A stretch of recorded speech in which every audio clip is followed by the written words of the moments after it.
యేసు ప్రభు వారు బాప్తిసం తీసుకున్నాడు, యేసు ప్రభు వారు ఉపవాసం ఉన్నాడు, యేసు ప్రభు వారు ప్రార్థన చేశాడు.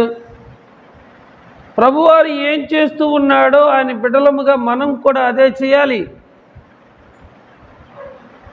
చాలామంది బాప్తిసాలు తీసుకుంటారు, ఏదో పేరు పెట్టుకుంటారు, కొత్త పేరు, ఏదో 1 నెల 2 నెలల్లో కాస్త వాక్యానుసారంగా నడుచుకుంటారు. తర్వాత పూర్తిగా దేవుని విడిచిపెట్టి లోకంలో పాపంలో పడిపోయి దేవుని యొద్దకు రాను కూడా. మీరు లోకములో దేవుని కొరకు బ్రతకాలి అంటే ఖచ్చితంగా ఉపవాసం ఉండి తీరాలి. చాలామంది నాకు ఉపవాసం ఉంటే కళ్ళు తిరుగుతాయి, నాకు బీపీ ఉంది, లేకపోతే నాకు షుగర్ ఉంది, నేను ఉపవాసం ఉండలేను అంటూ ఉంటారు. దేవుని యొక్క ఆత్మచేత నువ్వు నడిపించబడాలి అంటే ఖచ్చితంగా ఉపవాసం ఉండి తీరాల్సిందే. ఉపవాసం ఉండే ప్రతి ఒక్క వ్యక్తి కూడా దేవుని సన్నిధిలో ఆత్మీయంగా బలపరచబడతారు. ఇక్కడ యేసు ప్రభు వారు బాప్తిస్మము తీసుకున్న తర్వాత ఆత్మచేత అరణ్యానికి కొనుపోబడ్డాడంట.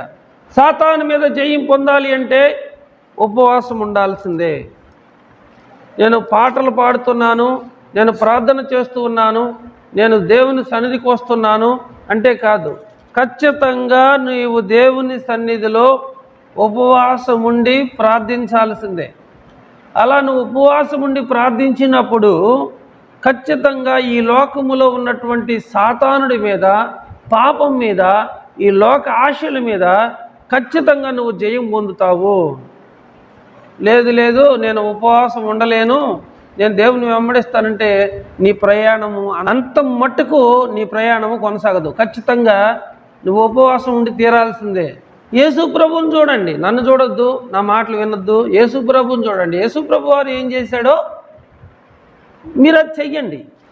యేసు ప్రభు వారు బాప్తిసం తీసుకున్న తర్వాత ఆత్మచేత అరణ్యానికి కొనుపోబడ్డాడు. 40 పగళ్ళు 40 రాత్రులు అరణ్యంలో ప్రభువారు ప్రార్థన చేస్తూ ఉన్నాడు. 1 గంట కాదు, 1 రోజు కాదు, 40 రోజులు విరామం లేకోకుండా ప్రభువారు రాత్రింబవళ్ళు ఉపవాసం ఉండి ప్రార్థన చేస్తూ ఉన్నాడు. హల్లెలూయా.